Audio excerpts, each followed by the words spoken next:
Bonjour à toutes et à tous, c'est Caroline Calendula pour parler du sureau noir.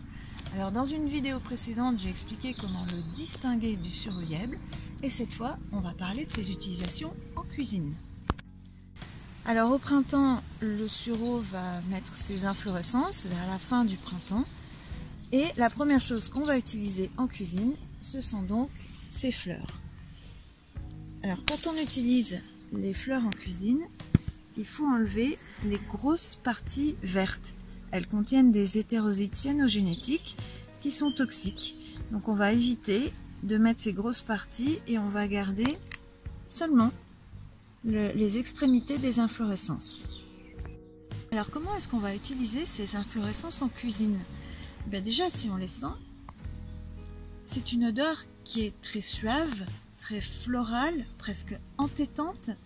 Et on se doute bien qu'en cuisine, on va utiliser pour cette raison. On va récupérer ce parfum. Alors on peut utiliser ce parfum pour parfumer une boisson. Tout simplement, on peut mettre des inflorescences dans de la limonade avec un peu de jus de citron. On laisse macérer et au bout de 2 heures, on filtre. On peut aussi les utiliser en salé, dans des soupes, par exemple des soupes à la courgette ou des soupes à la carotte. Et même en quiche. Dans tous les cas, ça va apporter une note très suave.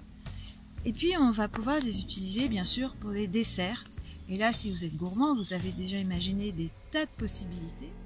Il suffit tout simplement de les mettre à infuser dans un liquide. Alors, ça peut être de l'eau, un lait animal, un lait végétal. Et ce liquide va récupérer le parfum. Et on va ensuite pouvoir confectionner des desserts comme des panna cotta, des bavarois, des crèmes pâtissières ou tout simplement un sirop. Une utilisation qui est très connue des inflorescences, c'est la boisson fermentée. Alors on va prendre des inflorescences qu'on va mettre dans une grande jatte au soleil avec du sucre et du citron et on va laisser fermenter quelques jours. Et puis on va filtrer, on va mettre en bouteille. Alors attention, le sureau ça fermente énormément, donc bien penser à mettre dans des bouteilles de bière qui sont les seules bouteilles qui résistent vraiment à la pression. Sinon, la bouteille risque carrément d'éclater. Alors, le sureau noir était particulièrement utilisé en médecine populaire. Les gens cueillaient les inflorescences qu'ils mettaient à sécher et ensuite l'hiver, s'ils commençaient à se sentir malades, eh bien ils faisaient une infusion bien chargé en sureau et ils buvaient ça avant d'aller se coucher.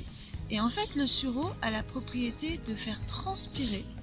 Donc pendant toute la nuit, ils allaient bien transpirer et ça allait aider le corps à se débarrasser des toxines.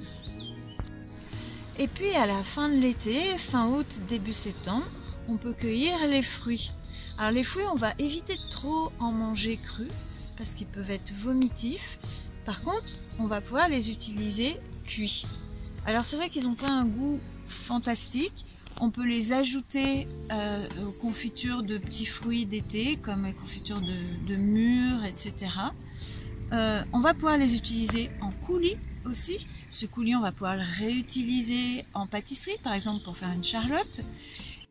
Mais pour moi, la meilleure utilisation que l'on puisse faire des fruits, c'est en chutney. Donc un sucré salé, où on va mettre des oignons, les fruits, des épices. Une fois que c'est cuit, on met tout ça en pot et on va pouvoir l'utiliser tout au long de l'année quand on mange une viande blanche ou un poisson blanc. Alors si vous voulez en savoir plus sur les plantes sauvages et leurs utilisations en cuisine, apprendre à les identifier sur le terrain et à les cuisiner au cours de l'atelier cuisine, eh bien je vous invite à suivre un des stages que je propose. Vous trouverez toutes les informations sur mon blog.